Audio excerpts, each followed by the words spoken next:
I'm Levi Garrison, and this is my brother, Michael Garrison, who we lost a couple of years ago to the DUI accident. He was a passenger. It's my first time ever doing a video about this.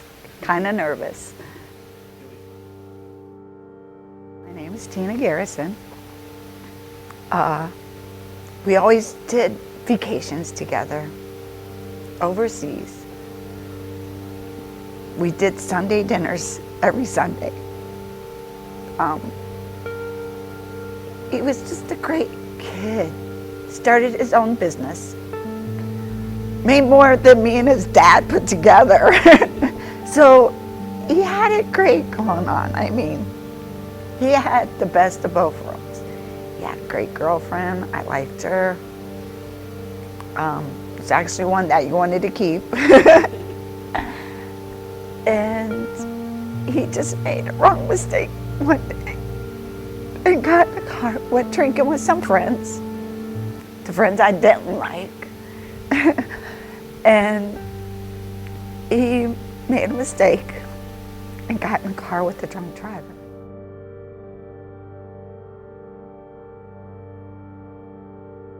We were 11 months apart. My birthday was in February, and his birthday was in March, so we were pretty close. And you know, we had all the same friends and did all the same things. We even did the same job. So yeah, I seen him every day, and you know, the brotherly love. Sometimes he always stood out. We went on vacation down to Mexico, and he just got on the stage, did start singing. It was funny. And start singing and dancing, just being goofy. He always liked being center of attention and making everyone laugh. He was always the class clown of it. Like, he had attention on him all the time. All the time. Like, even when we go on vacation, like, we would go to a show and he would get picked out of the show to come up there and host. So you tell me he did not have attention, you know. And the one guy, we was on vacation, the one guy goes, wow, you should be up here hosting it and I should be in the audience.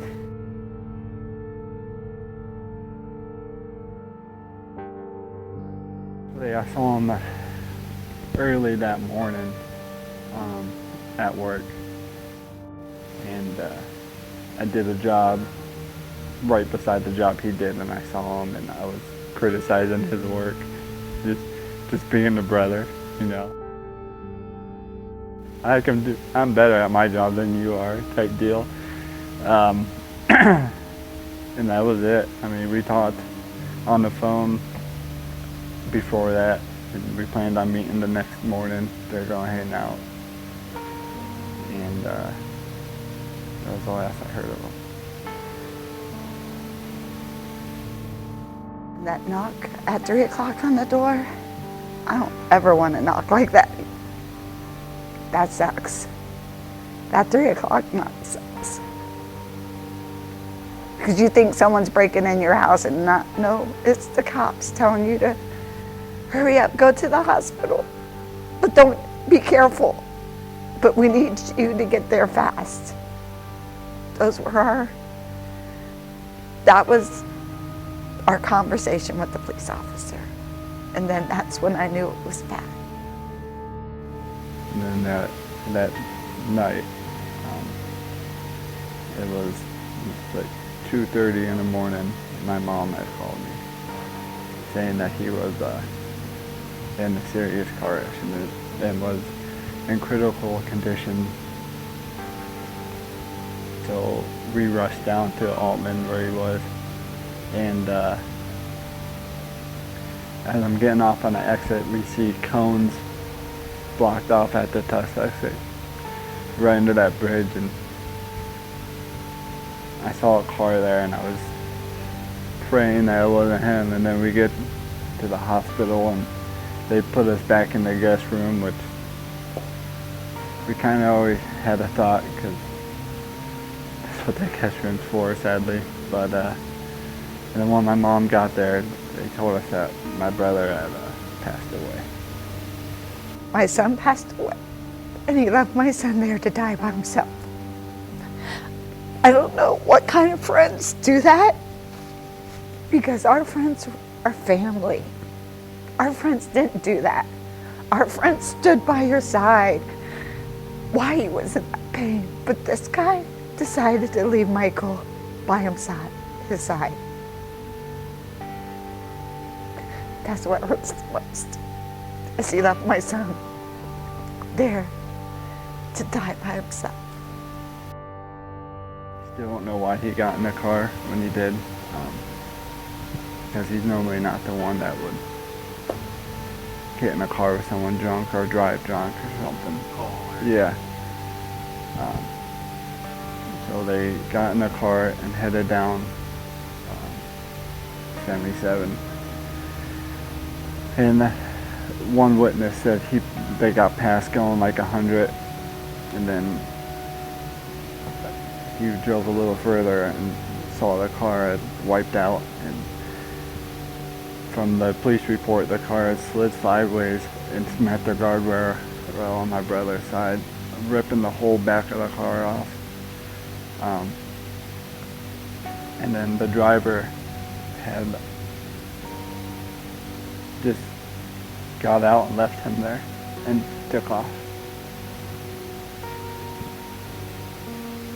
Yeah, so that just makes it a little harder to deal with. You know, he just got left there. He didn't care.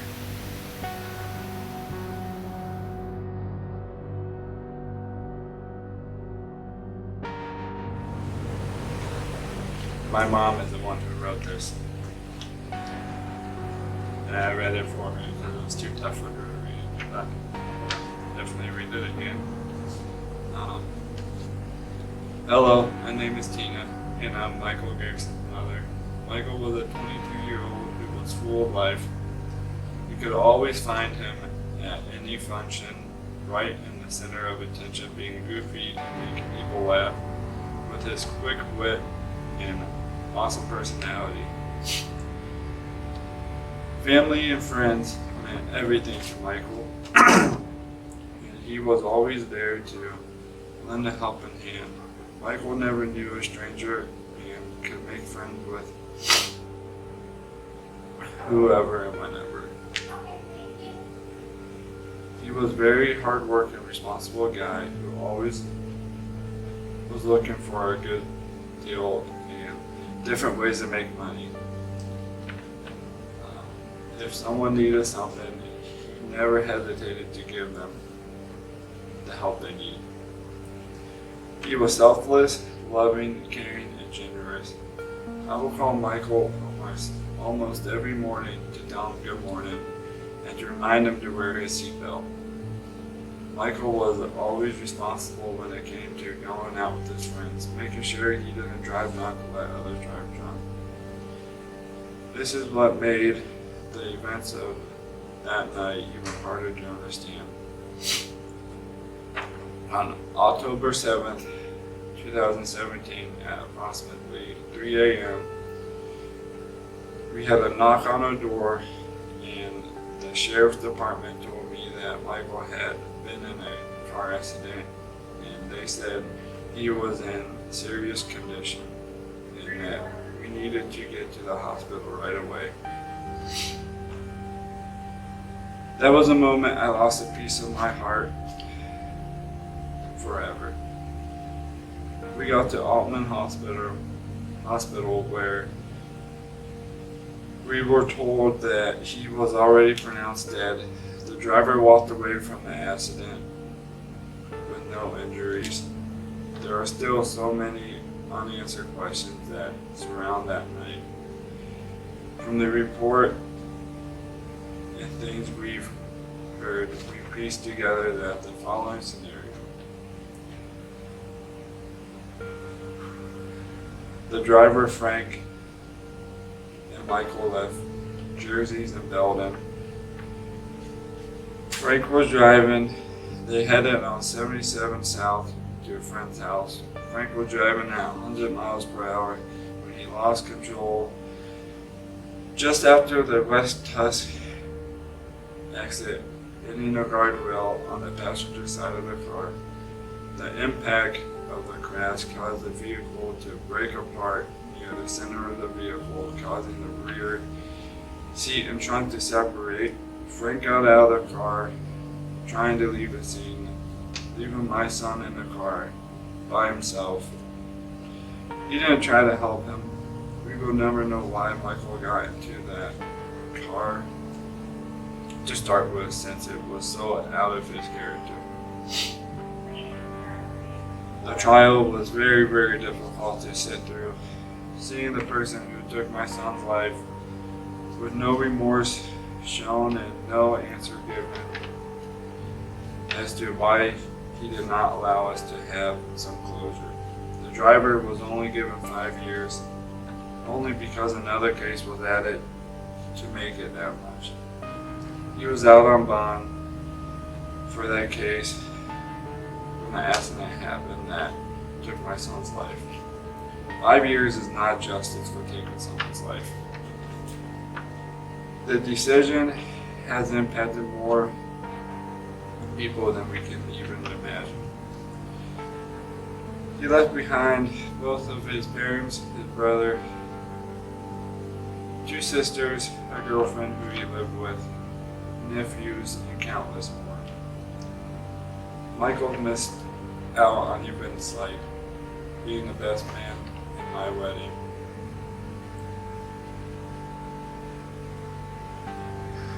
and being in his own wedding with the love of his life, and the birth of my son, his 3rd nephew. Every holiday, family event, and get together hasn't been the same without his crazy loud personality. Michael was the life of the party, and his presence was always known. We would never get to see our son accomplish his many goals he set for himself, including getting married and have a family of his own. Michael continues to live on through organ donations. There are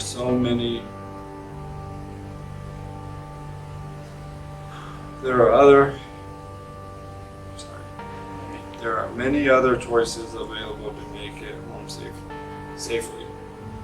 If you can pay $5 for a beer, you can pay a couple more dollars for Uber. Your life and the lives of everyone on the road are too priceless to drink and drive. Would like to thank the Stark County Sheriff Department for the opportunity in allowing my son's story to be told to raise awareness to this cause. Actually, something interesting on the organ donation. That same night, we had got my mom. She had dealt with all that stuff, but that same night, they asked if they would donate his organs. There was a baby in need of a heart stem. So, I mean, that's something pretty serious. So, knowing that a piece of him saved another life, it kind of helps a little bit, you know, knowing that he's living on through someone else. I remember it like yesterday. Me too.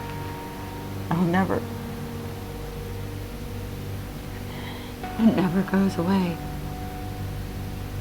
Some nights are hard to sleep.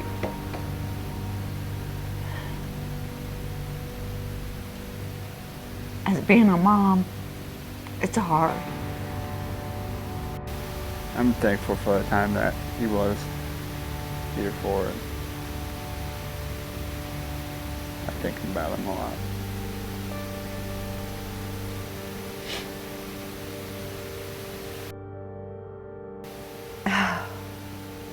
I love Michael with all my heart. Please don't drink and drive. Talk to your kids. And if you don't have a parent that don't talk to you, don't make that bad decision. Just hang your keys up Yeah, if you're drinking. That's all we can ask for. hang your keys. Better yet, Uber out and Uber back. Or have that parent or that friend that will pick you up. There's so many programs to get you a ride home. Right. I mean, if you don't have a couple of bucks, there's something or some way you can get home without driving. Right. There's some way you can get home. Yeah.